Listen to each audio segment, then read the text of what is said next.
भारत के अंदर आ चुके एक बहुत ही खतरनाक तूफान के बारे में। कितने दिनों में ये कहां तक पहुंच जाएगा, वो सारी की सारी चीजें हम लोग यहाँ पे इसमें डिस्कस करेंगे। 111 देशों से 140 डेथ सामने आई हैं और लगभग 87,000 केसेस इसके all over the world, all over the globe ये रिकॉर्ड हुए हैं।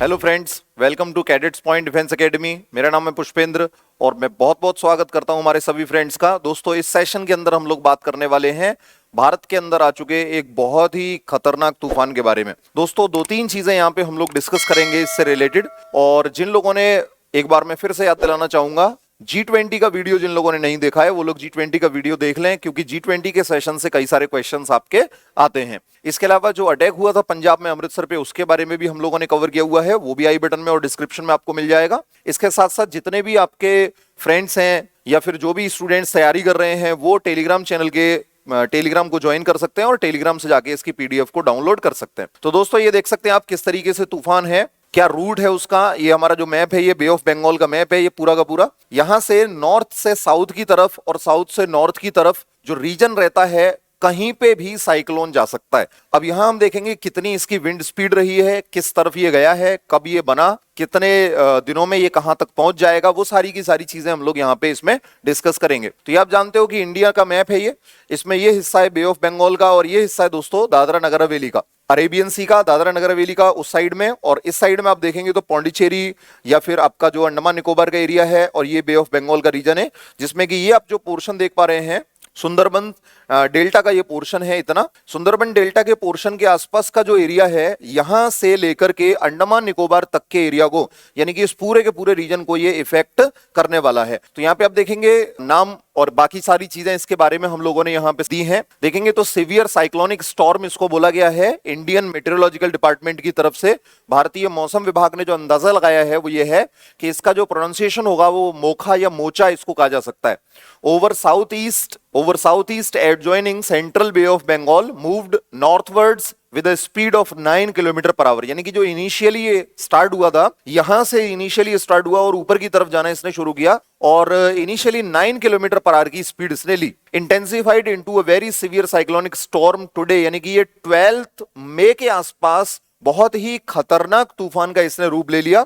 और दोस्तों 13 डिग्री नॉर्थ लैटिट्यूड के आसपास, यानी कि देखिए यहाँ पे आप, ये एरिया है 14 डिग्री नॉर्थ लैटिट्यूड के आसपास का, इससे ठीक 1 डिग्री नीचे हम देखेंगे तो लगभग यहां से ये स्टार्ट हुआ है, इस एरिया से स्टार्ट हुआ है। ये है आपका 13 डिग्री का एरिया, यानी कि जस्ट अंडमान जो आइलैंड है उसके नॉर्दर्न पार्ट से, जिसको नॉर्थ अंडमान कहा जाता है, वहां से ये स्टार्ट हुआ है। और दूसरा देखेंगे तो लॉन्गिट्यूड जो सेक्शन है वो कहता है 88 डिग्री ईस्ट, 88.1 डिग्री ईस्ट, यानी कि आप देखेंगे तो ये जो है 88 डिग्री ईस्ट वाला हिस्सा है। तो हम कह सकते हैं कि 88 डिग्री ईस्ट, और ये हमारा फिर पॉइंट आ गया, लोकेशन आ गई, यहां से नॉर्थ की तरफ ये बढ़ता हुआ जाएगा। तो जैसा कि हमने आपको पिछले वाले स्लाइड में भी दिखाया था किस तरीके से ये आगे बढ़ रहा है, किस तरीके से चेंजेस हो रहे हैं, क्या क्या इसके अंदर प्रॉब्लम्स हैं या फिर क्या हो सकता है। साइक्लोन से ज्यादातर बहुत बड़े लेवल पे डिवास्टेशंस हो सकते हैं। बहुत सारे लोगों की जो फैमिलीज हैं उनको एक जगह से दूसरी जगह माइग्रेट करना पड़ता है, बिजनेस बंद हो जाते हैं, बहुत सारे लोगों की जॉब्स चली जाती हैं, लोगों की डेथ हो जाती है।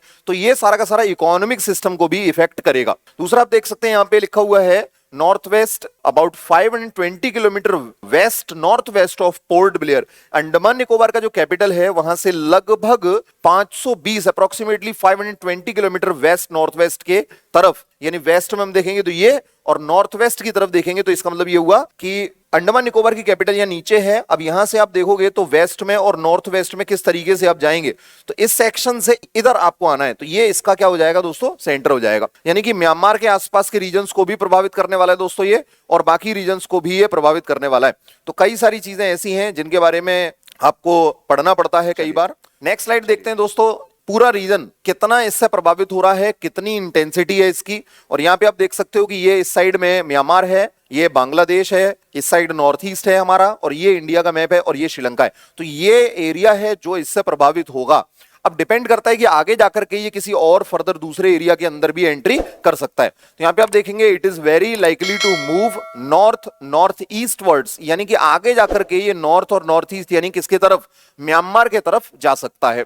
और आप देखेंगे यहां पे लिखा हुआ है over east central bay of Bengal, यानी कि जो बे ऑफ बंगाल का जो ईस्ट सेंट्रल पार्ट है, यानी कि यही जो म्यांमार के आसपास का रीजन है, इस तरफ ये जा सकता है। दूसरा आप देखेंगे तो जो स्पीड है दोस्तों, साइक्लोनिक स्पीड है, वो कह रहे हैं कि वेरी सिवियर साइक्लोनिक स्टॉर्म इसको माना गया है। और फिर धीरे धीरे धीरे धीरे करके आगे जाएंगे तो स्पीड इसकी देखिए किस तरीके से इंक्रीज हुई है, 40 to 50, गस्टिंग टू 60। उसके बाद में देखें कैसे स्पीड इसकी बढ़ती जा रही है और लगभग मैक्सिमम जो स्पीड है दोस्तों ये 175, 170, 165, 160, 50, मैक्सिमम स्पीड जो रही है वो 175 के आसपास रही है। टाइम वगैरह भी दिया हुआ है। यहाँ पे आप देखेंगे कितना डिस्ट्रक्शन इससे हो सकता है और किस तरीके से साइक्लोन का मैप आप देखेंगे तो किस तरीके के ये दिखाई देते हैं और कहां से कहां तक ये अपना प्रभाव दिखा सकता है, वो सारा यहाँ पे आपको बताया गया है। ये है इसका डायरेक्शन। यहाँ पे आप देखेंगे it is concluded that the very severe cyclonic storm Mocha over the central adjoining southeast bay of Bengal is very likely to move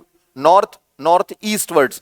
ये हमने आपको बता ही दिया था कि किस तरीके से ये करेगा और मैक्सिमम स्पीड जो है वो इसकी रहने वाली है दोस्तों लगभग 170 किलोमीटर के आसपास, जिसमें हम देखेंगे कि मैक्सिमम सस्टेन्ड जो विंड स्पीड रही है वो 150 से लेकर के 160 किलोमीटर के आसपास तक रही है और 175 इसकी मैक्सिमम स्पीड है। देखिए नेक्स्ट जो दोस्तों न्यूज हमारे पास में वो इससे रिलेटेड है कि आपका जो WHO है, WHO के जो हेड हैं, ये सामने आप देख रहे हैं WHO के हेड हैं, इनको टेड्रोस एधनोम के नाम से इनको जाना जाता है। तो डायरेक्टर जनरल है ये WHO के, इनको महानिदेशक भी कहा जाता है। WHO की तरफ से ये बयान जारी किया गया है, स्टेटमेंट आया है कि अब मंकी पॉक्स जो है वो बहुत बड़ा डेंजर नहीं है। मंकी पॉक्स को अब एक तरीके से उतने खतरे में नहीं देखा जाएगा। जो हाई अलर्ट इसके ऊपर लगा हुआ था इतने टाइम से, वो हाई अलर्ट अब हट चुका है।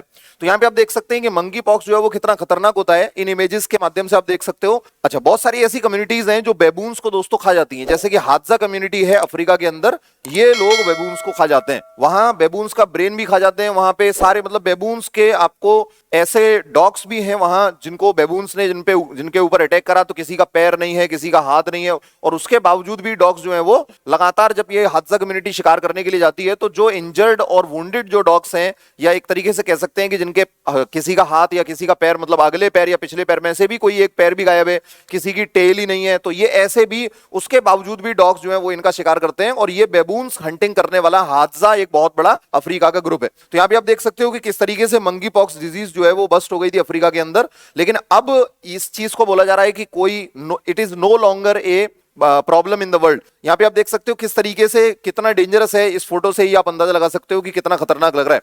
WHO ने यह कहा है कि अब यहां हम कह सकते हैं, देखिए मैं पढ़ देता हूं, the world health organization declared that monkey pox no longer constitutes a global health emergency on Thursday. ये थर्सडे को इन्होंने ये कहा है, यानी कि अब ये कोई एक बहुत बड़ी परेशानी नहीं है। Almost exactly a year after the disease formerly known as monkey pox started spreading across the world, यानी कि जिस टाइम पे कोरोना वायरस दोस्तों स्टार्ट हुआ था वही उसी टाइम पे सेम टाइम पे ये मंकी पॉक्स भी फैला था, लेकिन अब ये बहुत बड़ा कोई डेंजर नहीं है। तो यहाँ पे आप देख सकते हैं कि WHO के बारे में भी हमें देखना पड़ता है कि WHO क्या है। अच्छा, एक ये भी देख लेते हैं कि मोर देन 87,000 केसेस इसके आए हैं और 140 के आसपास डेथ्स हो चुकी हैं। और यहाँ पे आप देखेंगे have been reported from 111 countries, ये 111 देशों से 140 डेथ सामने आई हैं और लगभग 87,000 केसेस इसके all over the world, all over the globe ये रिकॉर्ड हुए हैं। इसके अलावा दोस्तों कई बार आपसे एग्जाम्स में पूछे जाते हैं कि भाई ये WHO क्या है, WHO की फुल फॉर्म क्या होती है, WHO कब बना है। तो यहाँ पे आप देख सकते हो फॉर्मेशन जो हुआ है WHO का, फॉर्मेशन दोस्तों 7 अप्रैल 1948 को हुआ है। दूसरा आप देखेंगे तो इसके जो हेडक्वार्टर्स हैं, हेडक्वार्टर जो है इसका वो जेनेवा के अंदर है, स्विट्जरलैंड में। डायरेक्टर जनरल मैंने आपको बताया था अभी, टेड्रोस एधनोम, ये इसके डायरेक्टर जनरल हैं और ये अफ्रीकन हैं, मतलब अफ्रीकी मूल के हैं ये। इसके अलावा जो United Nations economic and social council है वो दोस्तों इसका WHO का पेरेंट ऑर्गेनाइजेशन है, यानी कि फाइनली सारी की सारी चीजें जाके कहां समाप्त होती हैं, WHO के ऊपर। और WHO जो है वो ऑर्गेनाइजेशन किससे रिलेटेड है, UNO से रिलेटेड है। तो हेल्थ से रिलेटेड जितनी भी चीजें हैं, जितनी भी ग्लोबल न्यूज है, ग्लोबल पेंडेमिक्स है, उनको डिक्लेयर करना सारा का सारा ये अंडर में रहता है WHO के। अब यहाँ पे दोस्तों हम देख सकते हैं कि वर्ल्ड हेल्थ डे जो है किस तरीके से वर्ल्ड हेल्थ डे इंपॉर्टेंट रहता है, वर्ल्ड हेल्थ डे की थीम क्या रहती है, उन सब चीजों के बारे में कभी कभी एग्जाम में पूछा जाता है। तो वर्ल्ड हेल्थ डे की 2023 की जो थीम रही है वो है दोस्तों 7 अप्रैल को तो ये मनाया जाता है वर्ल्ड हेल्थ डे, और वर्ल्ड हेल्थ डे की थीम रही हेल्थ फॉर ऑल। दूसरा यहां पे देखेंगे एन अमेरिकन इकोनॉमिस्ट, ये दोस्तों बहुत ही इंपॉर्टेंट न्यूज है। An American economist nominated for the Nobel peace prize has called for the head of the World Health Organization to be prosecuted for genocide over his alleged involvement in directing Ethiopia's security forces। यानी कि Ethiopia के अंदर, क्योंकि ये Tedros एडोनम जो director general हैं ये Ethiopia के ही हैं, और दोस्तों इनके ऊपर वहां करप्शन के चार्जेस भी लगे थे। तो अगर इस तरीके की चीजें होंगी तो काफी सोचने वाली बात है कि एक ऐसी ऑर्गेनाइजेशन जो दुनिया में एक बहुत बड़े लेवल पे स्टैंड रखती है, और जितने भी ऑल ओवर द वर्ल्ड जितने भी कंट्रीज हैं वो कंट्रीज ज्यादातर डब्ल्यूएचओ के मेंबर्स हैं, और डब्ल्यूएचओ के द्वारा जो स्कीम्स हैं वो वहां पे चलाई जाती हैं, एग्जीक्यूट होती हैं, परफॉर्म करा जाता है, बहुत सारा मीटिंग्स भी होती हैं वहां पे। तो ये हम कहें कि अगर इतने बड़े ऑर्गेनाइजेशन के लीडर के ऊपर, डायरेक्टर के ऊपर अगर इस तरीके की चीजें मतलब कोई एलिज कर रहा है उनको, या फिर कोई उनके ऊपर ये ब्लेम कर रहा है कि आपने करप्शन किया है, तो ये हमें थोड़ा सा ग्लोबल कम्युनिटी के लिए थोड़ी सी सोचने वाली बात हो जाती है। यहां पे आप देखेंगे David Steinman accused Tedros Adhanom Ghebreyesus of being one of the 3 officials in control of the Ethiopian security services from 2013 to 2015। यानी कि 2 साल के लिए इथोपियन सिक्योरिटी फोर्सेस के 3 जो सबसे ताकतवर मेंबर थे उनमें से एक रह चुके हैं। इसके अलावा इथोपिया के अंदर ये हेल्थ मिनिस्टर के तौर पे भी रह चुके हैं। बहुत सारे ऐसे कंट्रीज हैं जो कह सकते हैं कि अफ्रीकन कंट्रीज हैं, डार्क वर्ल्ड कंट्रीज हैं यहाँ, या कह सकते हैं कि जहां पे बहुत सारी डिजीज रहती हैं, तो लेस डेवलप्ड हैं, और उसके वजह से वहां पे बहुत सारे करप्शन से रिलेटेड मुद्दे आते रहते हैं। तो चलिए दोस्तों मिलते हैं नेक्स्ट सेशन के अंदर। नेक्स्ट सेशन दोस्तों हम लेके आएंगे करंट अफेयर्स का, और करंट अफेयर्स की अराउंड 30 क्वेश्चंस की एक सीरीज डिस्कस करने वाले हैं, बहुत ही इंपॉर्टेंट, जो कि होगी दोस्तों फरवरी 2023 से। एनडीए को टारगेट कर रहे हैं, एयरफोर्स को टारगेट कर रहे हैं, और जितने भी डिफेंस रिलेटेड सीडीएस को भी, और जितने भी आपके एग्जाम्स के अंदर करंट अफेयर आता है उन सभी के अंदर दोस्तों हम लोग काम करने वाले हैं। तो जय हिंद, जय भारत, मिलते हैं नेक्स्ट सीरीज के अंदर। Thank you so much for watching.